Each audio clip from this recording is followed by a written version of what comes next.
औज़ुबिल्लाहिमिनश्शैतानिर्रजीम बिस्मिल्लाहिर्रहमानिर्रहीम अस्सलामु अलैकुम डियर व्यूवर्स, उम्मीद है आप सब खैरियत से होंगे, खुश होंगे। दोस्तों, ये बात तो हर मुसलमान जानता है कि अल्लाह के अलावा कोई खुदा नहीं, पर क्या कोई काफिर अल्लाह को चैलेंज कर दे। मैं आज की वीडियो में अल्लाह को चैलेंज करके इबरत बनने वाले मुनाफिक लोगों के बारे में बताने जा रहा हूँ। तो शुरू करते हैं आज की वीडियो। थॉमस एंड्री, दोस्तों ये जो शख्स आप देख रहे हैं, ये ब्रिटिश बिजनेसमैन और शिप बिल्डर था जो बहरी जहाज़ों को डिज़ाइन करता था। ये वही शख्स था जिसने दुनिया का सबसे फेमस शिप टाइटैनिक बिल्ड किया था। वैसे तो ये बहुत माहिर शिप डिज़ाइनर था, लेकिन ये अपने टैलेंट को लेकर इतना ज़्यादा गुरूर में आ गया था। तो जब इसने टाइटैनिक बिल्ड किया तो इससे अपने टैलेंट पर इतना ज़्यादा गुरूर था कि इसने दावा किया कि ये शिप का डिज़ाइन इतना परफेक्ट था कि इसे नाउज़ुबिल्लाह खुदा भी इसे समुंदर में नहीं डुबो सकता।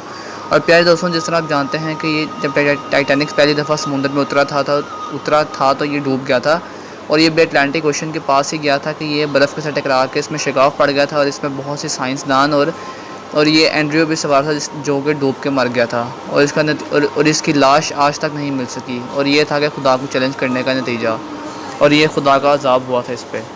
नमरूद, दोस्तों दुनिया में शायद ही कोई मुसलमान होगा जो नमरूद को ना जानता होगा। ये अपने दौर का सबसे जालिम बादशाह था। इसने खुदाई का दावा किया था और लोगों को मजबूर करता था कि वो इसकी इबादत करें। जब हज़रत इब्राहीम ने इसे इस्लाम की दावत दी थी, इसे शदीद गुस्सा आया और इसने कहा कि अपने अल्लाह से जाकर कहो कि अपनी फ़ौज भेजें और मेरा मुकाबला करें। और बस इतना नहीं कि इस खबीस ने हज़रत इब्राहीम को आग में डाल दिया था, तो अल्लाह के हुक्म से हज़रत इब्राहीम के लिए आग ठंडी कर दी। तो अल्लाह ने इसका मुकाबला करने के लिए मच्छरों की एक फ़ौज भेज दी। तो इन मच्छरों ने इस नमरूद के लश्कर का खून ही नहीं, गोश्त भी खींच लिया था। तो वो पूरा का पूरा लश्कर हलाक होकर बर्बाद हो गया था। नमरूद की सिर्फ हड्डियाँ ही रह गई थी। सिर्फ इतना ही नहीं, इस लश्कर में से एक मच्छर नमरूद की नाक में भी चला गया था और नाक के ज़रिए इसके दिमाग में चला गया था। 400 साल तो इस मच्छर ने नमरूद का वो हशर किया कि ये अपना सर दीवारों और फर्श पे मारता था। इवन कि ये सुकून हासिल करने के लिए अपने सर पर हथौड़े जूते भी मरवाता था।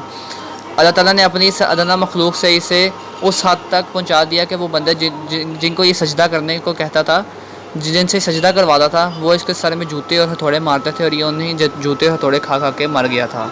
अब्राहा, दोस्तों 571 ईस्वी में यमन की सल्तनत पर एक जालिम बादशाह की हुकूमत थी और उसने यमन में एक गिरजाघर बनाया था और ये चाहता था कि तमाम लोग मक्का जाने के बजाय यहाँ आएँ, इसकी इबादत करें और इसे अपना खुदा मानें।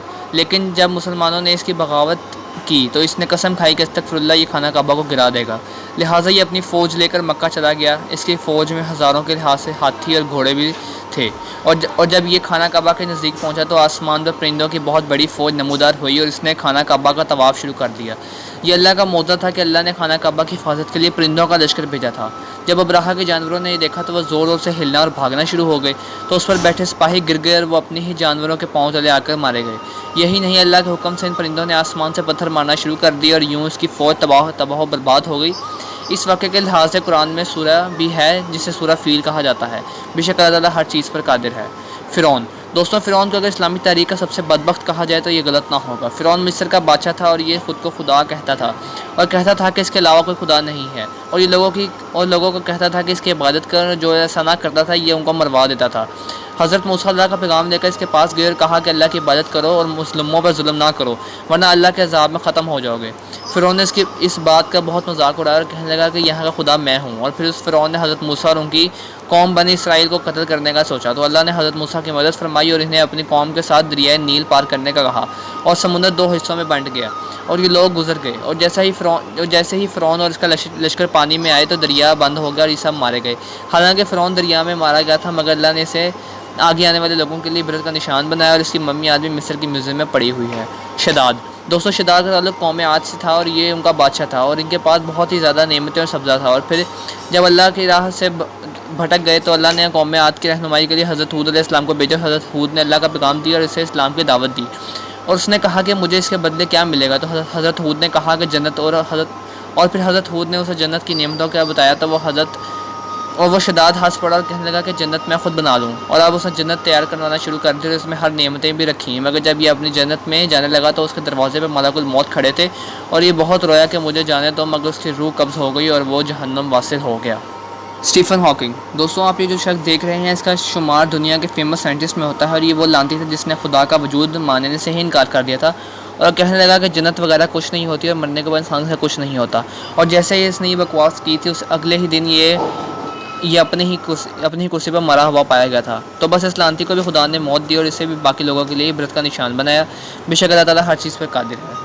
प्यारे दोस्तों, ये था आज का वाक़या। उम्मीद है आपको पसंद आया होगा। बाकी अगर मैं इसमें कोई गलती कोताही की हो तो अल्लाह पाक के बारगाह में दुआ है कि अल्लाह पाक मुझे माफ़ फरमाए। और बाकी मेरी अहले इल्म से भी गुजारिश है कि मेरी अगर इसमें कोई गलती हो तो मेरी लाज़मी इस्लाह करें। बाकी मेरी वीडियो देखने का आपका बहुत बहुत शुक्रिया। मेरी वीडियो पर लाइक कमेंट भी करें। बाकी मेरे चैनल को लाज़मी सब्सक्राइब करें। इंशाल्लाह एक नई वीडियो के साथ फिर हाज़िर होंगे। तब तक के लिए अल्लाह हाफ़िज़।